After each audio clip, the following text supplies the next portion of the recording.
You are watching Access LaPorte County, Channel 97. Coming up next, the April 26th meeting of the LaPorte County Convention and Visitors Bureau Board of Managers. You can find more information for this meeting by visiting www.accesslaportecounty.org.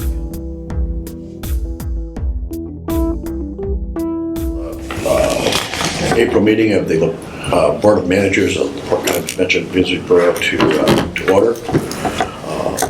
Roll call. Becky Greenlaw. Here. Pat Harris. Corinne Myers. Here. Leanne Jones. Martha King. Here. Adam Konechny. Here. Laura Krentz. Here. Mike Seitz. Here. Doug Waters. Here. Pat is under the weather today, so she won't be here. So don't correct me vocally. Let's see, are there any public comments? No. That's reading and approval of the minutes. Has everyone had a chance to look them over? Are there any corrections or additions? None. Okay, a motion? Would someone make a motion? Motion to approve. Second. Okay. All in favor? Okay, we'll call. I'll read. The motion has been made by Adam and seconded by, was it Laura? Yep. Thank you. Please state your vote out loud. Becky Greenlaw. Aye. Pat Harris is not present. Corinne Myers. Aye. Leanne Jones is not present. Martha King. Aye. Adam Konechny. Aye. Laura Krentz. Aye. Mike Seitz. Aye. And Doug Waters. Aye. Motion carries. Thank you. Thank you.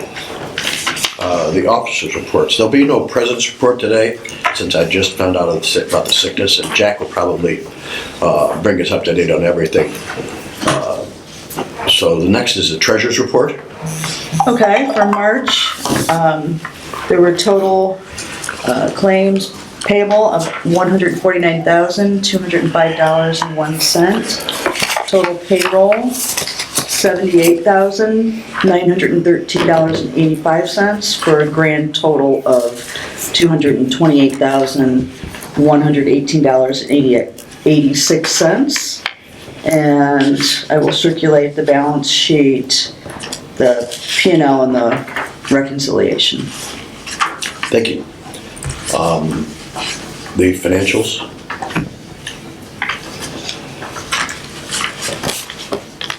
She did them both already. Didn't she do them both? She just read them both, right? Oh, okay. Yeah, so Is there a motion to approve the financials? Motion to approve the financials. Second. Second. All those in favor? Get now the reading. Pat Harris is absent. Corinne Myers. Aye. Leanne Jones is absent. Martha King. Aye. Adam Konechny. Aye. Laura Krentz. Aye. Mike Seitz. Aye. Doug Waters. Aye. Becky Greenlaw. Aye. Motion carries. Thank you.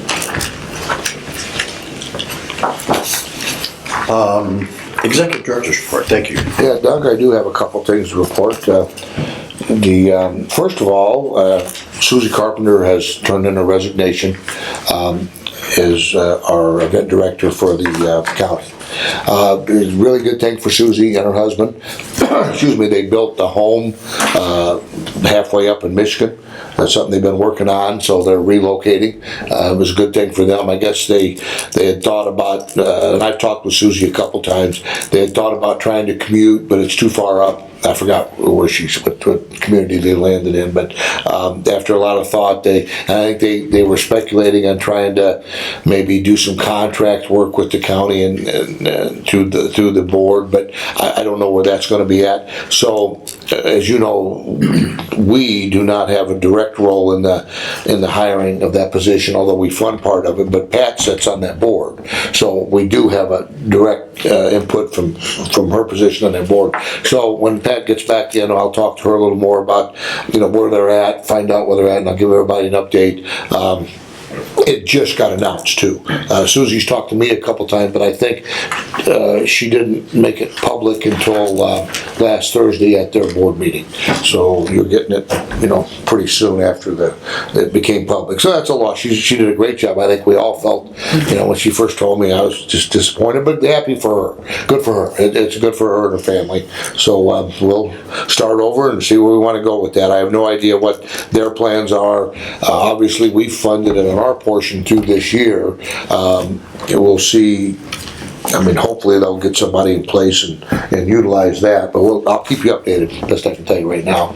Any questions on that? Anything you want me to pursue? If not, you'll recall at our last meeting, I guess it was, you all gave us the authority, actually Nelson and I, to finalize the title sponsor contract. You all approved it, and as long as it came back on and we got it back, it's in place, we got the money.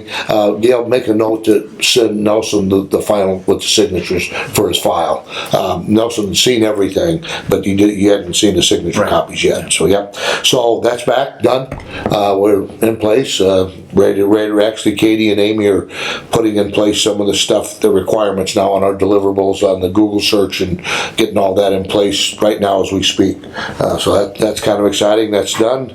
First time we've had a title sponsor in a while, so hopefully this will entice others to come forward with that. Got a new CVB director in Lake County.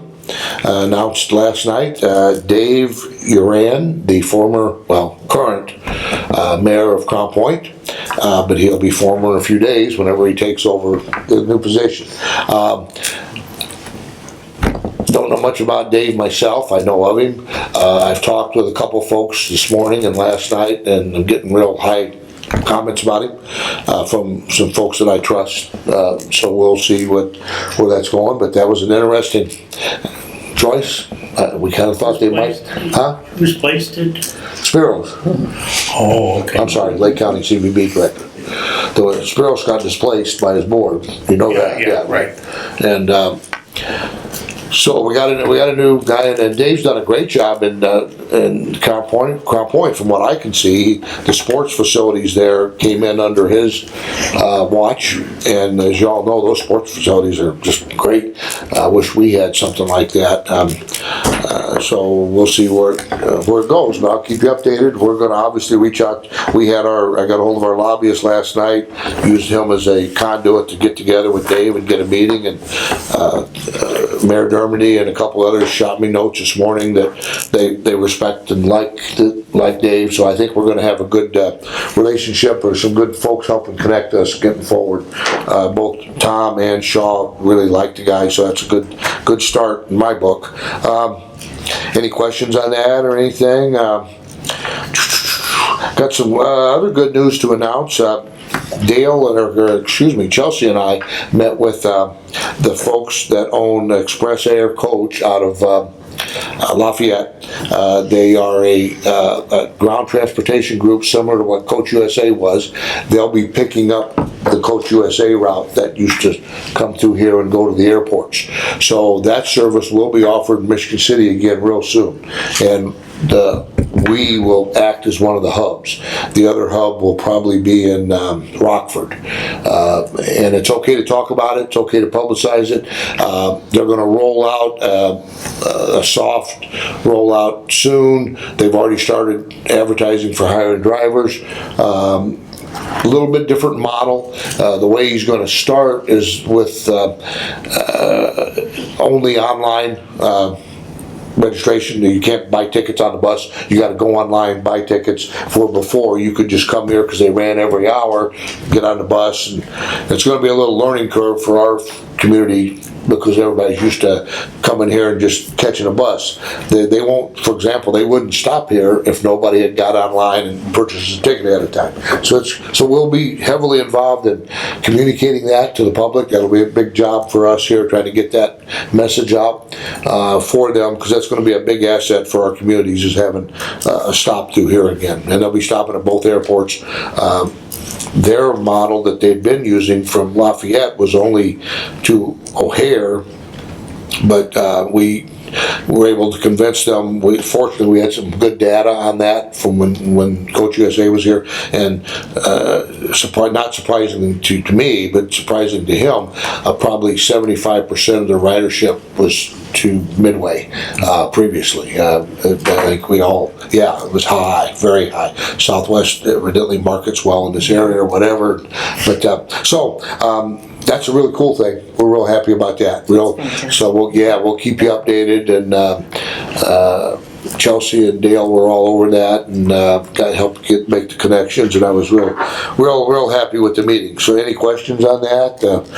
Okay, Doug, I think we can move into some of the other reports that we have. Gail, do we have anything under Operation Finances? You already shared that we received our sponsorship dollars. Those have been deposited, so we're on our way with that. Billboard campaign.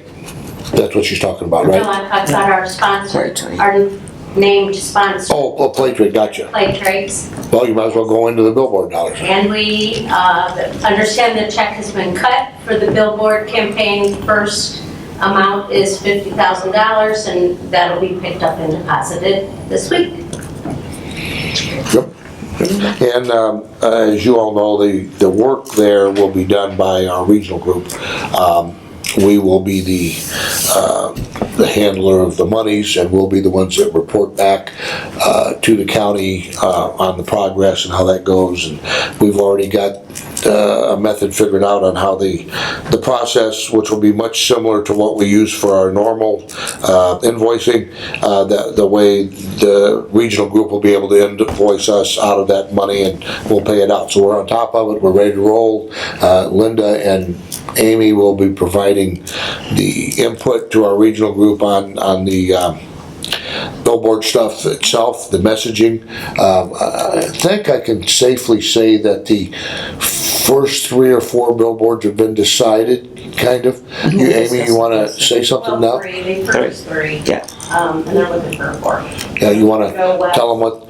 They're coming west, so there's gonna be 1 before exit 49, and then 2 before exit 39. And then we're hoping to purchase 1 out of Chicago on the other way. Yeah. So, One of the messages I understand is going to be, one of the year that stays up a year will be Washington Park. One will be our boat race, and that will obviously go down after August. And in place of that will be some LaPorte, something with the lakes and LaPorte yet to be determined. And then Blue Chip will be one of the other. well, they're working with them. So it's Indiana Dunes National Park, or a Michigan City exit. And then Washington Park, and then the boat race, and then that will flip to a LaPorte ad or billboard. And then Blue Chip, they're gonna work with Blue Chip on maybe a trip over there. But the plan is to use one of the, use that theme for one of them, right? Okay, good. So, anything else under Operation Finances? If not, why don't we finish with heads and beds and then come back? So Amy, anything else under ours? Yeah, just our team is meeting tomorrow, so we're planning some hotel visits, some upcoming visits again. So we'll be working on that. As you guys know, one of the things that we do is gather the monthly occupancy data. So rather than going through a lot of that, I've decided I'm going to start emailing that to you. So we have Marches, so I'll email that after the meeting today so that you have that. We started gathering the rates as well, but that's brand new, so that's going to take a little time, but we'll be reporting to you on that in the future as well. And then I think Linda's going to talk about the toll road BG. So we have ads in there, 2 different hotel ads on exit 39 and 49, but they should pass those out to all of you so you can see those. And then we're also working with Doolin Media on an upcoming digital ad campaign again. We're excited about that. That's going to focus on the vacation rentals. So yeah, we're looking forward to that. More information to come, more initial phases on that. Oh, and then Chelsea and I visited Beach Walk Vacation Rentals. They had their parade of homes on Sunday, and that was phenomenal. Those homes, there's no need to visit Florida. I mean, you feel like you're there. I mean, it's just awesome. It's amazing. And then they have several updates they're working on. They're adding, let's see, a snack shack, splash pad, another fishing pier, sand volleyball, just several things. And those are all going to be done by Memorial Day. So it was a great visit, although we did get poured down rain on, so we were wet, but it was good. Any questions on the heads and beds? Just on May 5th, all of our staff will be getting together with all the Elkhart staff and all the Porter County staff to do a kind of a retreat so we can share information back and forth, and a big part of ours will be the heads and beds thing that's been so successful for us. We're going to share that with the other counties. I'm sure we'll be able to steal some stuff from them that they're doing well and bring it back here, but we're pretty proud of obviously the results on heads and beds, and so Amy and Katie and others will be put together some more detailed stuff to share with the other counties. So we're looking forward to that.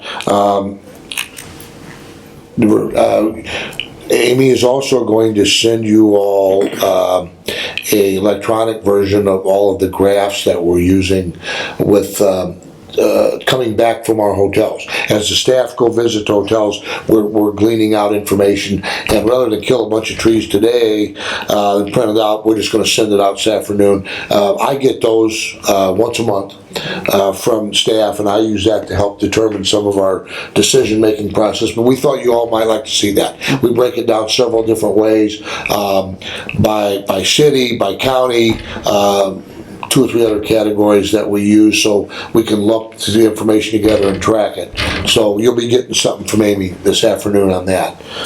So with that, Linda's going to cover the community update for us, please. Yes, and I have numerous things. First of all, I passed everyone out the new 22-23 toll road visitor guide, as Amy mentioned. Exit 39 and 49 are ours. Also on the map icon, we've purchased several of the map icons. Historical Society Museum, Washington Park, Lighthouse Premium, Place Premium Outlets. But as Jack was talking about our new sponsor on the inside back cover, we always purchase the inside back cover.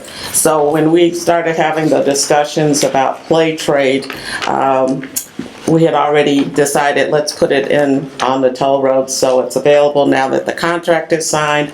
We do have that as the logo, and I know Amy and Katie are working on some additional designs. So everyone, this is out on the toll road and is always very well received and has a lot of good information. Also, we advertise in our members of the Western Michigan Tourist Association.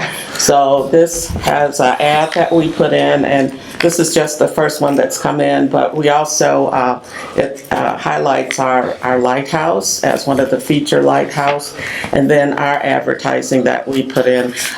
The leads that we receive from WMTA is huge, and we're able to submit and send out visitor guides and so on to the group here. I'm also going to pass out a copy of the Economic Development Michigan City, and this is their annual 2021 report, and it's good reading. We don't have all of them yet. They passed this out but on the back cover, Clarence had asked, because economic development and tourism work hand in hand, that he wanted our front cover of our visitor guide with the website on the back. So these will start getting distributed to the entire group. When we were talking about the billboards, Amy and I yesterday met with Dan Barris and Robbie from NITDC, and they are working on, like we talked about, 3 billboards right now. So hopefully this week we'll see a copy of those, just to see how everything, we made some comments and suggested some changes as well, just so that, as I think what the feel is going to be as you're traveling, you're going to get this feel of the dunes, Washington Park, and the boat race, and then we'll change out the boat race with other activities. I think live in the lake for the city of LaPorte. So it's real exciting with what we're doing with that. We also are in the process tomorrow. I have someone coming in from the state, from IDDC/Visit Indiana, and they just want to talk about some other content that marketing they can do for LaPorte County and so on. So this is real exciting, and some of the information we got from Dan and Robbie yesterday, showed obviously we've got the Chicago market, Detroit is coming in there, but Indy is still kind of, because of Indianapolis, and so on. So we're working with Visit Indy. We do a monthly call with the PR group, and to just say, well, okay, what else can we talk about that's going on in Michigan City, LaPorte County? And so I'm real anxious to have that meeting. And then in June, IDDC will have a big announcement as well coming up. So there's a lot going on. And then Shady Creek Winery will be opening up on May 14th. They have a big ribbon cutting. We were there last couple weeks ago for a tour. Fabulous. And so we've I can't say enough good from where it was and where it is today. So I think once they're open to the public, they'll have other opportunities to have events, etc. there. And the new owners are very excited. They're out of Granger, Indiana, and they're real excited about having opportunity to open up and welcome their current patrons, but those from all over. And they're also, their photo of the new front is also in our Toll Road Visitor Guide. So we're real excited about that. And ITA, we have a board meeting May 10th and 11th. Luckily, it'll be in Elkhart. So we'll be able to give you some updates on that. And I don't know if we had mentioned that one of our other meetings, our executive director for the Visit South Bend, it will be stepping down June 1st, and Rob McLean and he's going to go as vice chancellor at IU South Bend. So they'll have a little farewell for him while we're all there. And then a couple weeks ago, Dale and I went out to the LaPorte County Historical Society Museum and met with a young lady who has put this like a passport together of the different museums. And I think I have maybe enough for everyone, but the reason she was at the LaPorte County Historical Museum is that they have them listed here. So part of this is like if you go to at least 5 of the locations on this map, there will be a surprise. And so we're trying to get a little bit more details from them, but I was elated. Dale and I both were. Dale sits on the board for the LaPorte County Historical Society Museum, and they've done a lot of great things there. So this once again will give them an opportunity, hopefully, to have more people coming through and to see what else our county needs to really help promote this location, because it does have some really fabulous things in there. Other than that, once again with NITDC yesterday, part of our after the billboard conversation, we're working with them to do an audit on our website, and some of the just feedback they've already been giving us has been fabulous. And I think Amy will agree that we were real pleased with some of the results with the SEO and so on, that we're just showing where we are and what we've been doing and how we can raise that bar. So they'll be getting back. We'll have another meeting in 2 weeks to talk about that, and also working on an RFP for a new website. So it's a lot of good things going on, and we're still doing the commercials on WIMS and so on and so on. And so there's a lot going on internally right now, but we're just excited because there is a lot going on in the county and with new businesses coming in and so on. So we'll have a lot more to report as we move forward. Thank you. Thanks, Linda. And just for the board's edification, the funding for the new website, the intent was the money that I put in this year will be approximately half of that. We don't know, we haven't seen the RFP results yet, but we kind of know what range we're looking at. So we've already approved about half the funding, and the other half will come on next year's budget as we come in, even though we'll start the process late this year, third quarter of this year.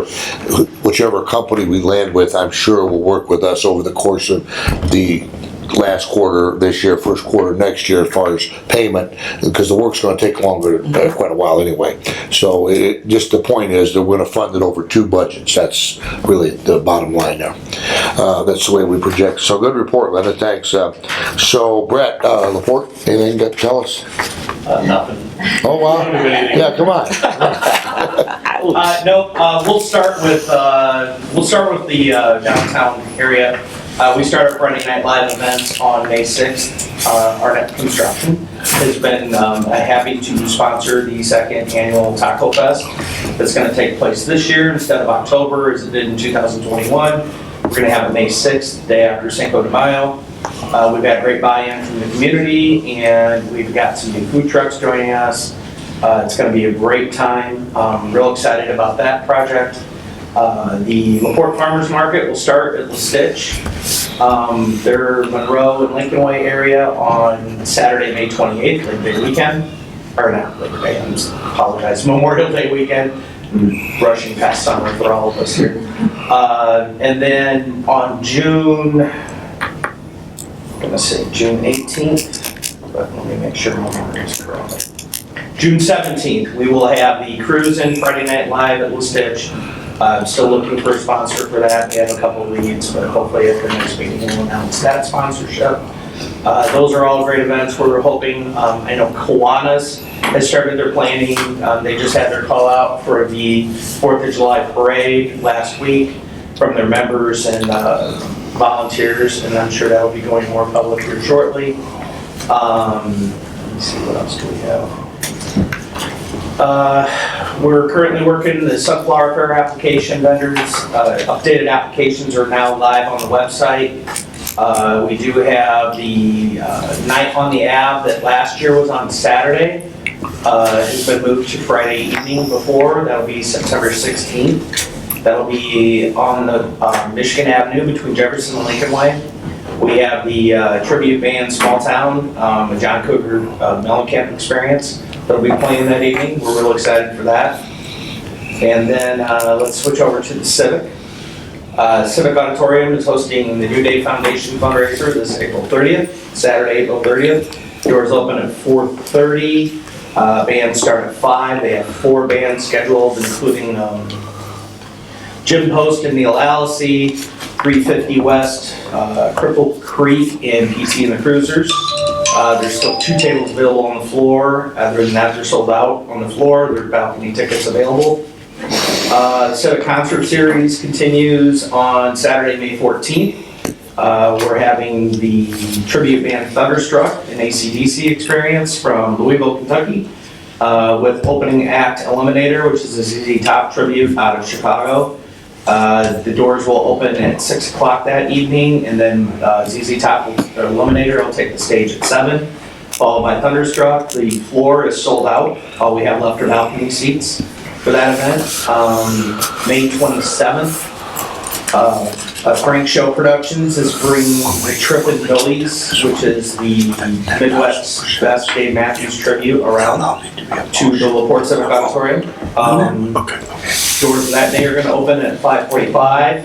Opening act is 3 Hours to Kill. It's a local group at 7, and then they will start around 8:30, 8:45. They sold out the House of Blues in Chicago, and there's some video on YouTube if you look. An amazingly talented group. Highly recommend getting tickets for that. And then I did drop off some posters today too for here. Frank Show Productions is also booked what's called the Cornerstones of Rock, and I'm gonna need a little help on that one. My memory can only go so far. This Cornerstones of Rock tribute, or not tribute, actual band, it's formed from members of the Buckinghams, the Crying Shames, the New Colony 6, Shadows of Night, the Ides of March. Jack, I think you just want to take Buckingham. But those tickets are actually already on sale online. We'll have paper tickets available in the Civic this week. That is a big investment and a major show for us at the Civic. Frank Sintich, who is the owner of Frank Show Productions, has kind of stuck his neck out on this one a little bit. So any support we can get him on this one, That's a mid five-figure investment for him. When I say mid, I mean closer to 6, so like right in there. VIP tables start at 500, main floor seats are 55, balcony are 45. You can get those tickets online at www.laportecivicauditorium.com. We'll be announcing a Civic Concert Series concert on October 8th for the public this week. It's called The Purple Experience. It is the only licensed tribute for Prince in the United States. This guy has traveled internationally. It's a great show. I've seen him at the Acorn a few years ago. It's gonna, for those people that like Prince music, you are going to really enjoy it. I was telling a few people, some of the band members have actually toured with the Janet Jackson, with The Time. They're national quality touring musicians. It is an incredible experience. So, lots of things going on. Quick update too, been looking at HVAC and AC upgrades, as everybody's aware, and seating. We've kind of settled on some things. Now we need to get some pricing, approach city council, get approval. But tentative schedule from talking to Schneider is going to be next summer, like July, August. And then we're looking at a relaunch with new HVAC, new air, and hopefully new seating, which will be padded and wider for those of us that aren't 19, 18 size, or kind of looking forward to that. The interesting thing from our concert this past weekend with the LaPorte County Symphony, which was amazing. People missed out on a great show that evening. Gentleman came up to us and said he needed a folding chair because he couldn't fit in the seats. I'm looking at the guy, I'm like, oh, you can fit in the seat. If I can fit in the seat, this guy can. He was like 6'8", and he wasn't heavy. And he was for real, like we went up and watched, and he's like, I'm not kidding. He tried to sit down, and it was just not happening. So we're really excited. Just in regards to the seating upgrades, it's going to be a hot button topic, I'm sure, in the community with the history of the Civic Auditorium. But without doing those seating upgrades, we can't become more ADA compliant. And I think right now that is our biggest concern. That, and of course, the comfort of our guests. But with code in in Indiana and everything else, like as soon as we touch one seat or move it or whatever to try to make room to put in handrails or lighting, etc., so people can get up and down easier, you have to start from scratch. Like our aisles are only like 35 or 36. As soon as you touch one, they all have to be 48, etc. So it's a great project. We're hoping for community support, and those big announcements will be coming soon. Can you save a couple seats somewhere? We are working on a situation where we're going to be able to auction some of those seats off. But you sort of need to have I don't know, I'm just thinking out loud, a place where you can actually see what they used to look like. Well, that will happen, I can promise you that. In the I've city. already spoke with the contractor and the mayor and everyone, and when we get approval to go forward with these renovations, we're going to incorporate some of that seating throughout the building.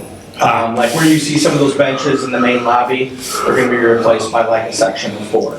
One of the things to note on this project too, and when we were talking about the ADA issues and everything, is those seats were built in 1929 and installed. It's one frame. It's not like there's individual seats set into the cement. So when you move one, you literally would have to get a blowtorch. You would have to like solder it off or whatever. And then like you don't have the parts to seal it. So when we do go to auction, like luckily we have sections that are like sections of 2, sections of 3, like because of the bowl design in the back area, the west side of the balcony. We're going to be able to auction off some seats, we think, and hopefully put a little money back into our non-reverting account for upgrades. Now, some of those seats, did I hear you say, have a place for top hats? Yes. Really? Next time you're in the Civic, if you're in the balcony, if you fold one of the seats up, you will see a wire rack underneath, and that was a top hat holder. All of them have it? Well, those are the original seats, so when they were first installed, yes, they all had it. The original seats have seen, millions of people up in that balcony. See, I think that's something that would be neat to preserve. It is somewhere in the. in the auditorium. The one thing I'll say is like, you know, when you go to Notre Dame or you go to Wrigley Field or you go to Fenway Park, you're not sitting in the original seats. No. So just hopefully everybody keeps that in mind. Like, we're trying to make it a more pleasurable experience for all and safer for everyone as well. Sure. I agree it needs to be done, but I'm just thinking for, Oh, absolutely. You know, Certainly need to. we're gonna have those seats throughout the main lobby, and I'm trying to come up with a few other spots. One of the great things too is the new system we're looking at. We can remove seats so we can have wheelchair access upstairs where they can sit along the top row. We can just remove the chair and the wheelchair can go there. It's a win-win for everyone. Sure. We're real excited about this. All right, Brett, thanks. Brett, would you make a note to get with Paragon and the folks that whoever ESPN designates to make the call on this? But I'd like for you to get with Amy and Linda and see if we can do some, take advantage of this billboard campaign for the tournament. Actually, when you were mentioning after the Great Lakes. Yeah, so, came through. but on one of the boards, I'd like to shift into that, the tournament. Absolutely. Okay, so- And one thing I should mention too is we have met on Lake Fest as well. I think the Lake Fest public media, it's already occurred actually. I saw we were sharing it this weekend, but I think the schedules will be announced Friday? Hopefully Friday. This Friday, so we're excited about that, moving forward quickly with that as well. Yeah. When's the Crying Shames coming again? Get a hold of Gail. So September 30th. Friday, September 30th. if anybody on the board wants to take advantage, just get a hold of Gail on that. We'll work with Brett on that, since we're a partner there, right? Thank you, Yeah. Pam. You're always a partner, Jack. Yeah. We have free seats, right? It's all right. Okay, good. Thank you, Brett. You're welcome. Okay, we don't have a blue chip update. We don't, I gave you the update from FEMC. Back to you, Doug. Want to turn this update over to Nelson? Or no, I'm sorry, this is a NOI extension for the Market Mall office lease. Oh, okay, yeah, the other one goes to Nelson, yeah. Yeah, I asked Gail just to keep putting this on the agenda for you all until we get a response back. Because to me, it is unfinished business. Nelson has sent the intent letter, and so is that the way you want to keep this, Yeah, Nelson? that's- We'll just keep showing it up until, and we've had conversation with them, but nothing positive or negative to report back yet. And nothing in writing. So. Oh, at all, no. But they've acknowledged receipt of the letter, so you'll be seeing this on the agenda until we get something to report. And next, we're turning this over to Nelson. This is a resolution for the BOM electronic communication allowances. Yes, thank you. This is the resolution you guys have before you in your packets. I call this a creature of COVID. All right, this is one of these things that just happened through COVID. Before, when the governor issued his emergency orders, boards were able to meet electronically without having any type of designation in their records. But this is now required through the open door law statute. It's Indiana Code 514 1.5 3.5. And it requires boards that want to meet virtually to have some type of policy, an electronic policy on the books, so that you have designated ways of using that. So for example, if a board member tests positive for COVID or is sick or whatever and they still want to attend the meeting, you could attend virtually and still be able to vote on final action as long as you can be seen and heard. So most common is Zoom, right? If you have Zoom capabilities, you can appear to the meeting and attend that way. There are some rules that are listed in there. Some of the highlights are, obviously, like I said, you have to be able to be seen and heard. You can only attend 50% of the meetings per calendar year virtually. The other 50% obviously have to be in person. As a board, you have to have 50% of the individuals here physically, and then only 50% can be virtually, right? That's another rule. Also, if you do take advantage of this, or for some reason you do have to appear virtually, you have to attend at least one meeting physically before then you can attend two virtually. Okay, so you have to be here 2 and then 1 virtually. Again, it's just something that we're recommending in case anything happens. Obviously, we like being in person. We like being here, being able to see each other. But just in case if something happens with COVID or for whatever reason you have to appear virtually, that's an option, right, for this board. And so that's why we're recommending it. I think it's a good policy to have. And it not only for COVID issues, but also I think it's efficient, right? If for some reason you have to be somewhere else, but you still want to attend the meeting, you can do that with this policy, okay? So that's the update I have regarding it. We recommend it, and it's something that you need to have if in fact you ever want to meet virtually. Okay. I make the motion to accept the policy. Is there a second? Second. All those in favor? Aye. Gail, call Sorry, it. seconded. Adam, thank you. The motion by Mike Sipes and seconded by Adam Konechny that we, Was this discussion on the motion? Is that something that we can do, Jack? I mean, Absolutely. For every meeting? Well, that's what's being recommended. right, but are we gonna do that for every meeting? If the board, if we have an individual that requests that, absolutely. If as a whole, it would come up, I would get a hold of the chairperson and Nelson, and we would decide whether or not we were going virtual. That's kind of how it would work, I would guess, Mike, moving forward. Right, so if there's a meeting that you have to attend virtually, what I would recommend is that you get a hold of Jack and maybe be able to set up whatever technology you need in the room. Right, because we can't all, per the rules of policy, you can't all appear virtually. Remember, 50% have to be here physically. But I was just thinking for somebody who's, going on vacation that really wants to. Yeah, absolutely, exactly. Not miss, Yep. So you just need to make sure you get a hold of the staff so that we can set up whatever technology is needed in the room so that then you can appear virtually. And then absolutely, yes, you would be counted as part of the quorum. You would be able to vote however just as if you were here. Exactly. I think that's a good idea. And so would every person in the room have to be able to see that Yes. person that's on screen? Right, so, the way you see it in a lot of other board meetings is that you have a big screen TV and, your picture's on there, so you can interact, just like if you were here Right. physically, right, but it'd just be on a screen. Okay. So the CVB has all that technology? Yeah, we can drop it down right from that screen there. Right, sure. Yep. That's fine, very good. Okay, we are ready to call the question to adopt Resolution 2201 on this date. And Corinne Myers. Aye. Leanne Jones is not present. Martha King. Aye. Adam Konechny. Aye. Laura Krantz. Aye. Mike Sykes. Aye. Doug Waters. Aye. Becky Greenlaw. Aye. And Pat Harris is not in the room. Motion passes. Thank you. Are there any other board comments at this time? Yeah, I would just like to thank Jack and on behalf of the Fair Board for all the assistance and help that the CVB has given to the Fair Board on certain issues out there.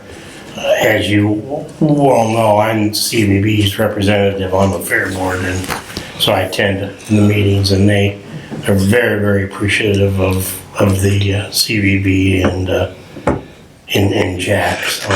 Well, just to be clear, it's not me, it's just been the board has always felt that we needed to have a good relationship there, and that's part of the director, CEO, whoever sits in the seat, that's part of that job, is to make sure that we have a good relationship. And specifically, the bleacher things that just came forward, they've had some real emergency sessions over the bleacher situation, and there was some work we were going to do with them with regards to partnering with FEMC, which is now probably backed up a little bit with the move, right, Mike, because of her leaving. But anyway, thank you. But that's a board. The board funds that, and the board keeps enforcing that. It's just part of what. Sure. No, I realize that, and thank you to the board. But I just want everybody to know that you're the point person for the organization, and thank you for your help and your assistance, and Yeah, we just need to maintain a good relationship there. Yeah, and that's with Mike on there, and